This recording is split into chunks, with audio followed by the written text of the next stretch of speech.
really what this work is it's philosophy. It's philosophy.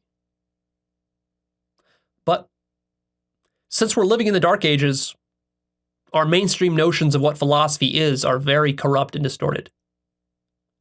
Philosophy falls into one of two camps, usually.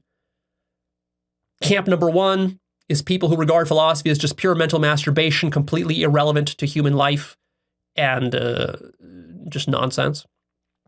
And then camp number two are the professional academic philosophers who have turned philosophy into a farce, where it's not even true philosophy, it's a history of philosophy. You pick a couple of dead old white men like Descartes or Kant or, I don't know, Leibniz or whatever, and then you go study them, Plato, Aristotle, you go study them with a magnifying glass, you study their texts, and then you try to ask yourself, well, what was Plato really thinking? Was he thinking this, or was he trying to say that? And then you argue with somebody else, some other philosopher who's in your field, and say, well, no, he was actually trying to do this. And then you argue and you write papers, and it's all technical nonsense, completely disconnected from reality and improving one's life and really trying to understand what reality is. I was a philosophy major in university, and I was very disappointed with my philosophy education because the true reason that I went into philosophy was to do this work that I'm doing now, to understand how to live life and to answer the deepest questions about the nature of reality. Because I can't know how to live life until I understand what reality is. You get that? You can't either. See, until you know what reality is, how can you know what you should be doing in reality? What's good, what's bad, what's worthwhile, what's not worthwhile? How can you answer those questions without understanding what reality is? So that's the ultimate, most fundamental question. But see, today's philosophers aren't interested in this. They argue about technical minutia that's completely disconnected from reality, everyday life. And they have no idea, really. They have no understanding of reality itself. What they understand is they understand the works of old dead white men, but they don't understand reality. This is very unfortunate. What we need to return society back to an appreciation of the function of philosophy as, in a sense, the king of all sciences and fields of knowledge. Everything else is a subfield of philosophy, really. Whether it's physics, math, psychology, biology, chemistry, all of these fields are deeply permeated by metaphysical and epistemic and philosophical questions that are not properly addressed by these fields, which is why these fields are stuck and are not able to make progress in understanding reality at the deeper levels that are possible. So I recommend you become a philosopher, a lover of wisdom, not just as theory, but taking on the burden of when you understand something new about reality, and it's a true and a deep understanding, the burden then is upon the philosopher to embody that understanding. It's not enough to say, oh, well, yeah, I know that God exists, or I know that so-and-so, that, that I know that money is not needed for happiness, or I know that whatever. I know what suffering is. Okay, yeah, you know what suffering is, but do you still suffer? See, to truly understand what suffering is also then to transcend it. To truly be able to understand what happiness is and what money is to also be able to not be under its spell anymore.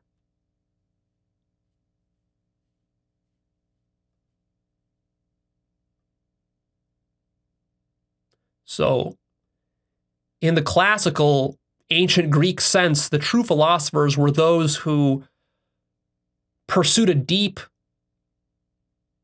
penetrating inner understanding of reality and themselves, and then embodied it. You pursue the understanding so deeply that it transforms you. One of the biggest problems with modern science and with psychology especially is that these psychologists, they have a lot of theories And they work with a lot of patience, and they might help them in certain ways, but they don't truly embody what they're doing. They treat the patient, or they treat their science experiment as though it's separate from them. Or they treat the theories or the work or the research that they do as though it's separate from them as the individual, such that it sits at the top surface level of their mind. It doesn't transform the actual operating system in the kernel, the BIOS level of their own mind. And this is very obvious once you get to levels that are very deep.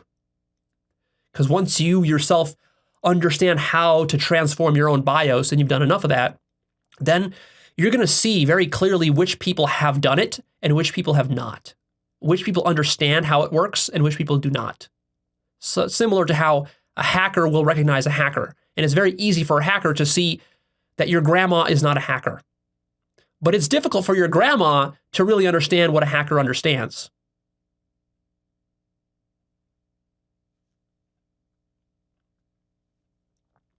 See?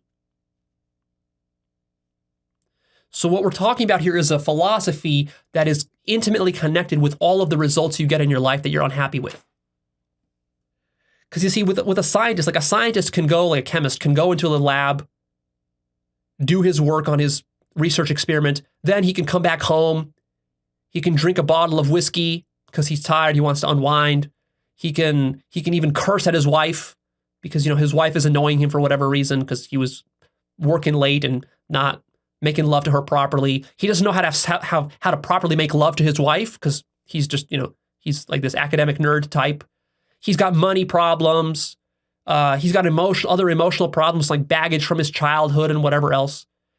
And so, but this is considered acceptable for a scientist because a scientist is just a narrow specialist who works, on chemistry in a lab. And when I'm working on chemistry in a lab, it doesn't matter if I abuse my wife. It doesn't matter if I can make love to my wife properly. It doesn't matter what my emotional state is. None of that matters, as long as I can just do the lab work. But this is a very fragmented approach to reality. In the end, a scientist is supposed to be pursuing an understanding of reality. But science has become so overly specialized and utilitarian that it's completely disconnected from that. Scientists are in no way doing science in order to actually transform themselves, which would be the true function of science. Science's function is not to create cool gadgets. The function of science is to deepen our understanding of reality and to transform ourselves and society in alignment with that. And really, that's the function of philosophy. Science is philosophy. Centuries ago, science was called natural philosophy. It was a subset of philosophy.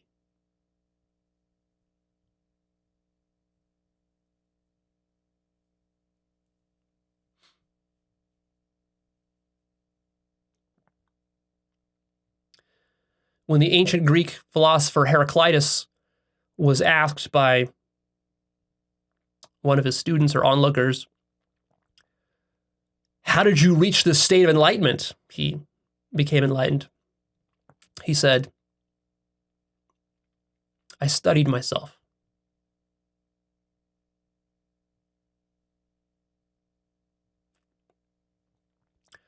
Above the temple door at the Oracle of Delphi in Greece, there was an inscription that read, Know thyself.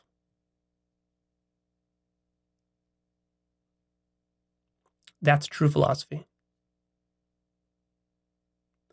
Because the truth is that there's nothing but the self. If the mind and the world are one, which they are, you are the world, and therefore to know yourself is to know the world. The mistake, though, is to try to know yourself by looking into the world. You'll never achieve that. You'll never know yourself through the world. You can only know the world through the self. So you got the process backwards. Turn around, do a U-turn. Go deeply inwards. The deeper inwards you go, the better you will start to understand the world and reality.